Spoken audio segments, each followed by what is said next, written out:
문서 선교의 보람. 오전에 글 쓰고 있는데 밖에서 큰 소리가 나며 문을 두드린다. 소독한다고 해서 문을 여니 나이 지긋한 여성분이다. 이 더운 날 안쓰러운 생각이 들어 찬물을 드리니 잘 드신다. 힘들겠어요 하니 다른 집에서 억지를 당한 경우를 풀어놓는다. 잠시라도 앉으라고 식탁의자 내주자 정말 앉으시며 말을 이어나간다. 나는 주로 전도하려는 마음이 있기에 들어주고 주부 편지 2권을 드리며 기독 문인회에서 펴내는 것이라고 소개했다. 그리고 교회 다니시냐고 물었다. 네, 다니고 있어요 하면서 또 자기 동네가 망우리이며 교회도 그곳에 있다고 줄줄이 말한다. 그러다가 컴퓨터 화면에 글 원고를 보며 컴퓨터가 재미있어요? 라고 묻는다. 아, 예, 제가 작가여서 글을 쓰고 있어요. 어떻게 책을 출간했어요? 라고 묻는다. 그래서 설명을 해주고 토설 기도에 대해 들어보셨냐고 물었다. 지난주 토요일에 그런 기도를 처음 들어보았다고 한다. 순간 주님이 이분을 우리 집에 보내신 이유를 짐작하게 됐다. 그런데 나이 든 분이 책을 읽을까 하여 잠시 망설이다가 내 책을 드렸다. 그분은 무척 좋아하시며 자기는 책 읽는 것을 좋아해서 전철에서 늘 읽는단다. 아, 다행이다. 주님이 정말 내게로 보내셨구나. 그분은 환한 표정으로 가셨다. 이제는 성령님이 그분을 만지실 것을 기대한다. 위의 글은 작년 여름에 쓴 글이다. 글 속에 소독하러 오신 할머니께서 어제 다시 우리 집으로 오셨다. 처음에는 낯이 익다고만 생각했는데 그분이 먼저 아른체를 했다. 나보고 고생이 많았다면서 토설기도를 은혜롭게 읽었단다. 그 은혜는 거기서 멈추지 않고 교회의 부목사에게 책을 전해주었고 부목사도 읽고 공감하여 가르치는 새 가족에게 토설 기도를 소개했다. 새 가족은 자기도 읽어보겠다고 답변을 했다고 한다. 책 한 권을 통해 여러 사람에게 하나님의 은혜가 전달됐다. 오늘은 고등학교 동창에게서 전화가 왔다.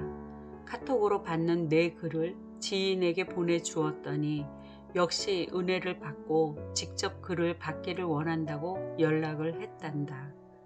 얼마나 감사한지. 나는 그냥 집에 처박혀 글을 쓰고 있는데 발 없는 글이 여기저기 다니며 대신 선교를 하고 있으니까 말이다. 처음에는 책을 펴내야 된다는 생각에 내 글을 감춰두었다. 그러나 출간의 길은 멀고 좁았다. 차라리 많은 이들이 읽고 하나님께로 더 가까이 가게 된다면 이 글을 저작권 운운하지 말고 널리 전하자는 생각이 들었다. 현재로서는 지인들과 인터넷 카페에서 나누고 있다. 글을 통해 영혼들이 깨어나고 성경을 열심히 읽어야겠다는 다짐을 보면 정말 기쁘다. 가장 기쁜 일은 영혼 구원이다. 단번에 이루어지기보다 1년, 2년 동안 글을 받은 자 중에 결신을 하고 예수님을 믿는 경우가 있다. 문서 선교는 곧 영혼 구원을 위한 사역이기에 이보다 더 기쁜 일은 없다. 글을 쓴다는 것은 다 알다시피 자기의 벗은 몸을 드러내는 것과 같다. 이론적인 글을 쓰고자 하면 이상적인 생각을 그럴싸하게 포장해서 쓸 수도 있는데 삶의 간증을 쓰려니 사생활, 수치가 다 드러난다. 어느 때는 주님께 이런 것도 꼭 써야 되냐며 묻기도 한다.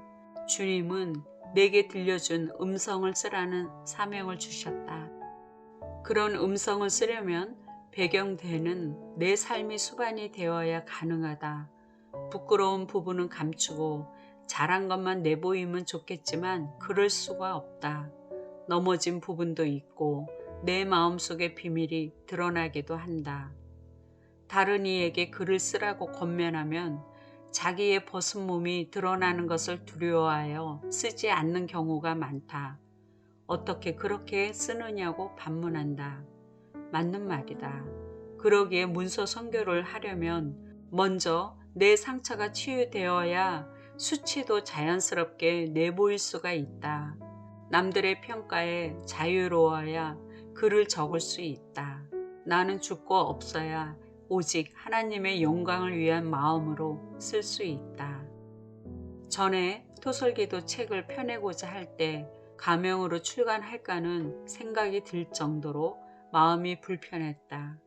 책이 나오고서는 잠적이라도 하고 싶었다. 대중에게 사생활을 적나라하게 보인 적이 없으니 부끄러웠다. 그런데 독자들이 솔직한 책을 보고 고맙다며 자기의 모습과 같다는 반응을 보였다. 그때 깨달은 것은 다른 사람들도 이런 문제가 있었는데 드러내지 않음을 알았다. 내 허물과 수치를 통해 그들을 돕게 되니 비로소 문서 선교의 보람을 느꼈다. 내 생활의 간증을 쓰면 먼저는 내 자신이 치유가 되고 영혼은 점점 자유함을 느낀다. 그리고 다른 이들에게 같은 은혜를 전달하게 되니 참 감사하다. 내가 일일이 만나지 못한 영혼들에게 글이 대신 방문하며 선교를 한다.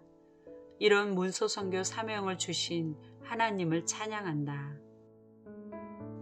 누구나 문서 선교를 할 수 있다. 자신이 비록 글을 잘 쓰지 못한다 하더라도 여러 형태의 문서 선교의 길을 찾아볼 수 있다. 문서 선교는 꼭 내 글을 전하는 것만을 말하지 않는다. 인터넷이나 문자로 좋은 신앙의 글을 퍼 나를 수 있고 성경 구절을 보내는 귀한 일도 있다. 매일 아침 나도 카톡으로 전달받은 성경 구절을 여러 군데 전하면 그들도 또 그렇게 전달하며 하나님의 나라를 세워나간다. 직접 책을 전하는 방법도 있다. 은혜 받은 책들을 개인적으로 나누며 주님께 가까이 가도록 돕는다. 신앙책을 나눠주는 건 특히 기쁘다. 하나님께서 한 사람에게 행하신 일을 책 한 권에 담아 놓으시고 읽는 이로 하여금 간접 체험하며 소망과 위로를 받게 하신다. 책이 멘토인 것처럼 다른 이들도 그렇게 도전받도록 한다. 더구나 책을 통해 불신자도 예수님을 만나는 일이 있었다. 참 보람된다. 문서 선교를 통해 하나님께서 일하고 계신다.